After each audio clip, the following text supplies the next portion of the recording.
Hello there, Edison players. I'm at RBET in Berlin and I'm here with John, who just took top 4 in the Edison main event. Congratulations, John. Thank you. What deck were you playing? I was playing Machina HEROs Yeah, very cool deck. with a very aggressive tuning. Not a lot of control, not a lot of... Okay. Anything you want to say before the deck profile, or? I think we can just get into it. Okay, let's see it. This gorgeous playmat. So the first we have the standard 3 and 3, and then I ran 2 4s. I think 2 was just enough. I saw it off enough and it didn't drink too much. But I would not go down because 2 was very important to be searchable with the frame. I played 2 Cyber Dragon main. This might be a bit weird, but I heard that in Berlin the meta was going to be mostly machines and Blackwings, and this is good against both. And it can come up with another little tech that I'll reveal soon. But also it's a machine and it's just a really good card on its own. Put in a lot of work today. Just being Cyber Dragon, not even anything special. Then I have the hero package, which is 1 Stratos, 1 Ocean, 2 Prisma, and 1 Alias. 2 Prisma is a bit annoying because it's not really an amazing card, but I think I had to play 2 just to make sure that I always have the option to get Prisma, send to Ocean, just immediately make Miracle Life, yeah. Because Stratos can get you Ocean, sure, but you can't Miracle from your hand. And if you don't have Waters in your graveyard ready, this is the best way.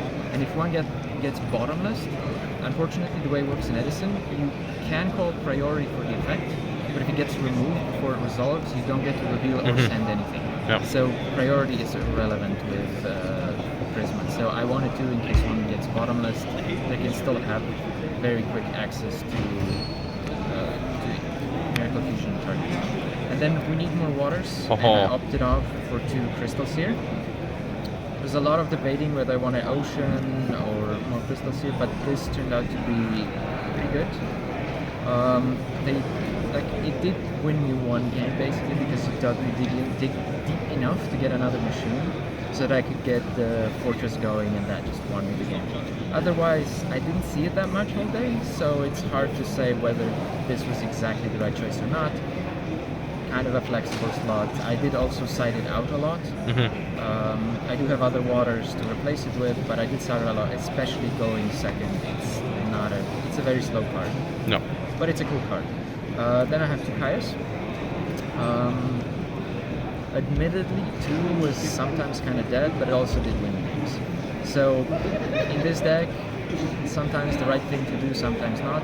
But one thing I do really appreciate about Kaias is that if you get Absolute 0 and you tribute it for Tribute Summoning Kaias, both effects trigger are mandatory, which means you can decide in which case it would be. I'm not even, to be honest, I'm not even sure, but either way, because 0 was sent to the graveyard first, it would always be Chain Link 1, and then there's Kai's Chain Link 2, so you can chain block it from Starlight Road, or even my body as a shield. So you can guarantee that you're going to get the board wipe through and maybe remove some back row with Kai's as well and still keep the pressure, keep tempo. Because the point of this deck is summon monsters and pressure. Just keep pressuring, remove their threats with what you can and keep pressuring. And Fortress and Absolute 0 are really good because they force your opponent to use removal, and very often they will go minus to do that. Meanwhile, we have Gear Frames, we have Stratos, they just keep plussing us, so we end up winning with a lot of card advantage. And then last monster is a Gorse. Great card, also won games, super good. For the spells, we have 1 Rhoda and 2 Emergency Calls. Really want to see the heroes. Like if I see Miracle, I don't see the heroes, they're dead cards, and Miracle is one of the best cards. The only thing they can search is heroes, so this could also be the 3rd Emergency Call, it doesn't really matter. Admittedly, when you start getting heroes and they get out, these can sort of brick, but truth be told, I've been setting these cards all day, and they've been taking Dust Tornado, Mystical Space Runes, Heavy Storms. Yeah. They were very, very good. Just set them, bluff it, it's fine. Future Fusion, Probably Yeah. the best part of the deck. You can set up for 0, but you can also do Gaia and send a Fortress. Yeah. Gaia is not to be underestimated. You can make it easily because a lot of Earth, but of course Miracle Fusion, and Gaia should not be underestimated. The point is the pressure, the point is to deal damage, and Gaia just says it basically guarantees 20 to 300 damage. And what can also happen is because Gaia halves, even if Gaia hits like a deep prison, there might be a different monster that can still kill the monster. That actually happened once, I think on stream even, where I had a Prisma and I had a Gaia, and the Gaia have their evil hero Malicious Edge, and then Gaia ate a deep prison, but Prisma was still able to kill with the Malicious Edge. And then we have the Staples, Brain Control, Heavy Storm, Mystical Space Typhoon. The misprints. Yeah, the very funky, have the little gold square in the top corner instead of bottom misprints. Love to see it. Yeah, they came from a structured deck, so I actually have 10 cards like this, but most of them are Ancient Gear cards, so not a lot of them come up. And then for traps, we have Mirror Force, Torrential Tribute, 1 compulsory, really, really good. Did really well all day. Starlight Road, 1 also did really good. Triple Deep Prism.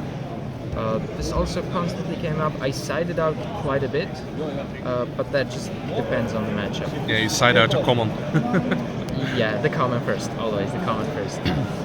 2 bottomless trap flow, Solemn Judgment, and this is 40 cards, and I go 41 and 42. Yeah. This is 42 cards. These two have also been great all day. You can just set more bluff, going to Heavy Storm, the Don't Neg, plus off of Icarus, plus off of any other things, bait Lila to go into defense, to make it very easy to kill her, etc. Very good. Highly recommend in many, many decks. So you want to keep it above 40 with the draw traps? I think this was fine, yes, because everything else is just so good, and the ratios worked. I couldn't complain, really. Yeah. The last match that I lost, my opponent just had such a good hand that I wouldn't be able to play through that anyways. The deck performed really well. I cannot complain. Yeah. For the extra deck, it was very standard. Not that much difference. It's 3 Absolute Zero, 2 Gaia. Sometimes it comes up. Really good cards. Game-winning card. 1 Terra Firma just to reveal for Ocean and send it. Cyber Twin. This was just in case all of the heroes are out, so they can still have Future Fusion live to have a play with a Future Fusion. Yeah. It didn't come up, but you know it's better. It might come up than nothing, and we have space in the extra deck. Yeah. Anyways. Then I had 2 Chimera Tech Fortress. I was thinking of playing a 3rd, but 2 end up being okay. And then the only synchro that matters is Stardust because of Starlight Road, and then everything else is just here in case I get a Brain Control a tuner. Just generically good synchros. Better to have them. Yeah. Yeah, just if I Brain Control a tuner. No other reason. Never made any of these the whole day, so it didn't really matter. As for the side deck, 2 Kaiku, 2 DD Crow to deal with Graveyard Ra decks like Bayou Frogs or other hero decks as well, because Kaiku prevents them from Miracle Fusioning, and a good, well-timed DD Crow can stop a Miracle Fusion. That actually happened on stream once, where he only had the 1 hero, so I DD Crow'd the right time, DD Crow'd the hero, and Miracle just fizzled. It just didn't happen. 2 Dyna, just very good in general against a lot of decks. 3 Dust Tornado against other back row heavy decks, because our goal is to push, and having this to remove their back row, to remove oppression, especially, very, very important. And just generally do good trades. They're chainable. 2 Snowman Eater. These often came in instead of the Crystal Seer. Yeah. Or just in generally good cards against Black Wings, good cards against other aggressive decks. Gladiator Beasts, that sort of stuff. Yeah. Nasty card, yeah. Then I have 1 Lightning Vortex. I didn't draw it all day, but there was a lot of time I wish I could this card. It was really good. And then 2 Lightning Prisoning, because I didn't want to get extra sacked by Lightstorm, because sometimes you just have it all and then they sack you. And it did win me again because it stopped JP from activating. and then 1 point the right. This was also very good. Just comes in against matchups where it's good.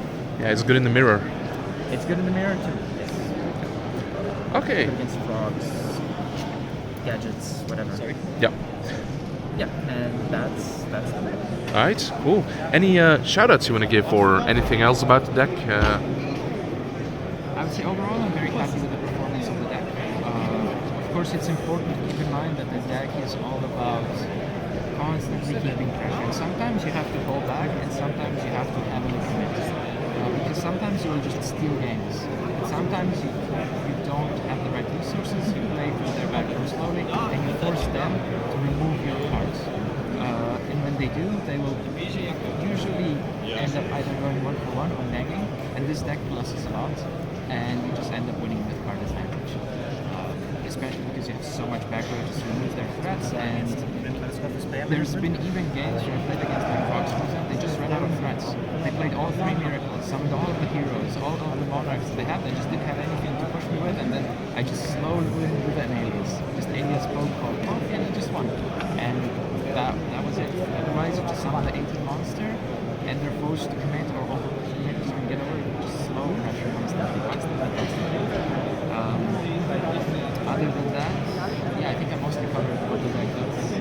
That's pretty much it. It's a simple deck, which is also what I found really good because it didn't tire me out. I didn't have to think through massive 50-step combos. It was simple, it was straight cards well, commit the right time, pay attention, and just constantly keep an eye out on the life total. I think I won 3 games this tournament that I had exactly lethal. Because that's the goal of the deck. It's push enough damage, get the damage, win by life points, and that's basically how the deck plays. Otherwise, I'd like to give a shout out to first to Gabby S, who is my playtest partner. He helped me a lot, has a lot of knowledge of the game. Greasy as well, one of my friends, helped me playtest. And then I'd like to give a shout out to basically everyone who came out. The event was really nice. Everyone was super nice, super kind. Every interaction was amazing. The staff putting so many hours and so much work. And of course, Keegan for organizing these events, from basically resurrecting this format from the ground as well. That's probably the biggest influence on the popularity, and now we get to play EDISON in person. Otherwise, love this historic event, massive event, so many people came out. Yeah, just everyone who participated, and that's it. Okay, John, thank you for your time. Congratulations again on the top, and yeah, thank you for being here. Yeah, subscribe.